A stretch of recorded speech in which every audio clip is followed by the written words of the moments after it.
You're watching the area's only primetime local newscast, Fox 55 News, first at 10. Tonight on Fox 55 News, new details on the police standoff on Hannah Street, what investigators know about the shooting, and what neighbors say they heard. Plus, she's absolutely love this. Yep, she's still around. A local nonprofit honors the life of a volunteer. And later, the Embassy Theater welcomes mothers and their families for a day of fun. Fox 55 News starts now. Good evening, I'm Caleb Saylor. Thanks for joining us tonight. 2 people are injured after a shooting in Fort Wayne Thursday night that led to a standoff between police and a suspect for several hours on Hannah Street. Fort Wayne police are still searching for a suspect, and the standoff has left neighbors shaken. Fox 55's Kelsey Mannix spoke with some residents today who were there as the police and SWAT teams were on the scene. She's live in Fort Wayne tonight with more. Kelsey, what did those residents say to you? Caleb, the neighbors I spoke with were inside their house when they heard gunshots. The next thing they knew, the street was blocked off and police lights lit up the neighborhood.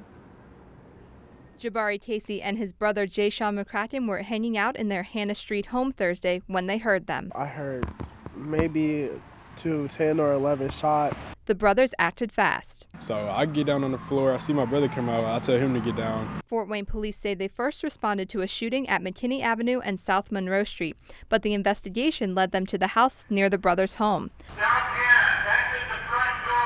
Police surrounded the home for hours and eventually entered around midnight. A search warrant was sought and obtained, and that house was searched. There was nobody located inside that residence. Bullet holes are visible on a house across the street. It's crazy because stuff like that don't usually happen around here. We're usually a pretty calm neighborhood. We like to keep to ourselves. Reverend Lewis King, coordinator of the 10-Point Coalition, says incidents like this instill fear in the community. Causes us not to trust one another, where there's a fear factor that goes on, and with this happening, you're a little bit afraid to walk the streets at night. McCracken says he wanted to hang out with his friends, but some of them are scared because of what happened last night.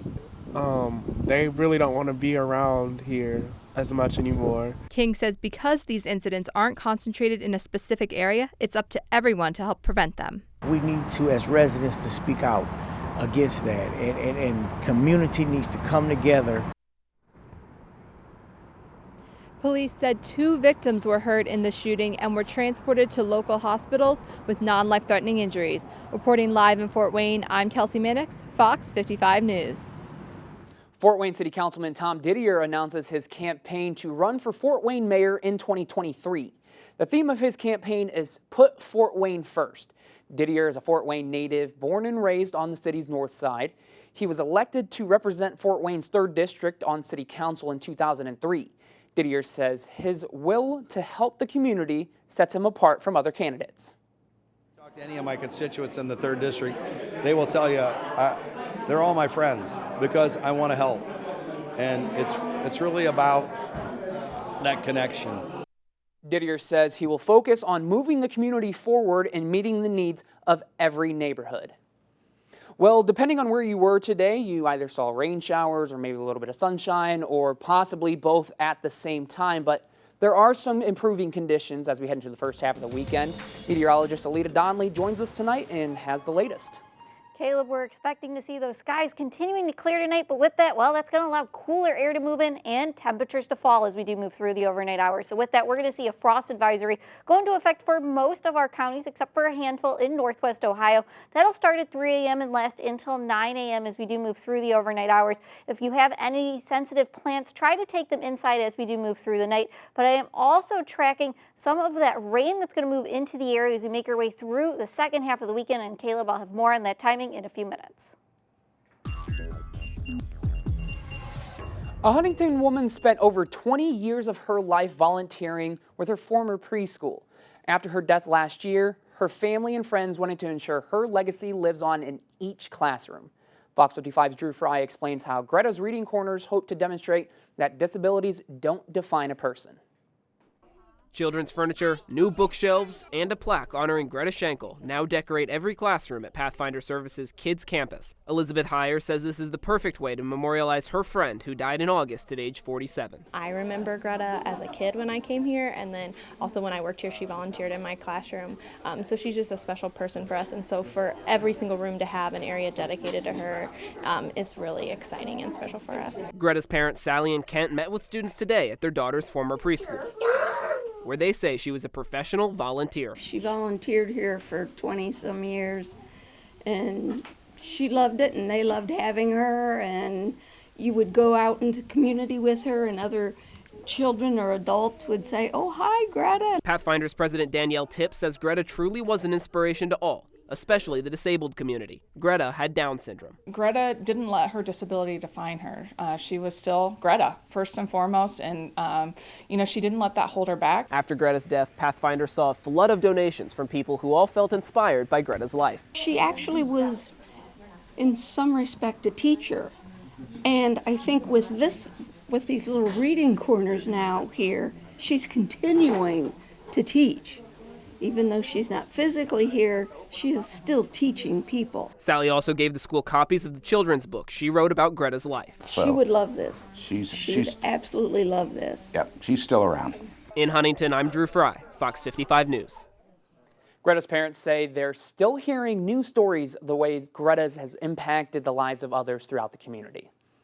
The MC Theater will celebrate Mother's Day with a free pop-up event this Sunday. The event will have different activities for everyone, including crafts for children, live music, and mimosas for mom. Food will also be available for purchase. No reservation or tickets are needed. Just show up anytime from 11 to 2 o'clock. Look at COVID-19 cases across Indiana. 1,189 new positive cases to report tonight. 2 new COVID deaths brings the statewide total to 12,983. The 7-day positivity rate is 5.1%. And here's a look at COVID vaccinations across the state within the last 24 hours. 43,643 new doses have been administered. This includes both doses of the Pfizer and Moderna vaccine, as well as the single-shot Johnson & Johnson vaccine. 31,850 new people are now fully vaccinated. And to find COVID-19 information on cases, deaths, and vaccines in your area, you can go ahead and visit our website, WFFT.com. Pfizer is taking a leap forward in applying for full approval of its COVID-19 vaccine. But parents could present a barrier if they're unwilling to vaccinate their children. Isabel Rosales breaks down a new survey highlighting their concerns. As the United States sees its lowest COVID-19 case numbers and deaths in months, there's more progress on the vaccine front. Pfizer and BioNTech seeking full FDA approval of its COVID vaccine for those 16 and older. Given the nature of the pandemic, FDA will move as expeditiously as possible without compromising its gold standard for safety. Next week, the agency is expected to authorize the vaccine for emergency use for kids aged 12 to 15. As adults get vaccinated, COVID is still in the community. It's still floating around, trying to find a host who is susceptible, and unvaccinated children are a prime example of that. But getting some parents to vaccinate their children could prove difficult. A Kaiser Family Foundation survey found approximately 30% of respondents would vaccinate their kids right away, while almost 20% said they definitely won't. Meanwhile, reopenings across the nation are ramping up and mask mandates easing. Some in the public and health community question whether the Centers for Disease Control and Prevention is moving too slow on relaxing their mask guidelines for vaccinated people. The only way to earn public credibility is to demonstrate that you're willing to relax these provisions when the situation improves. And travel is rebounding. 72% of Americans are planning a summer trip. Domestic flights, campgrounds, and rental cars already booking up.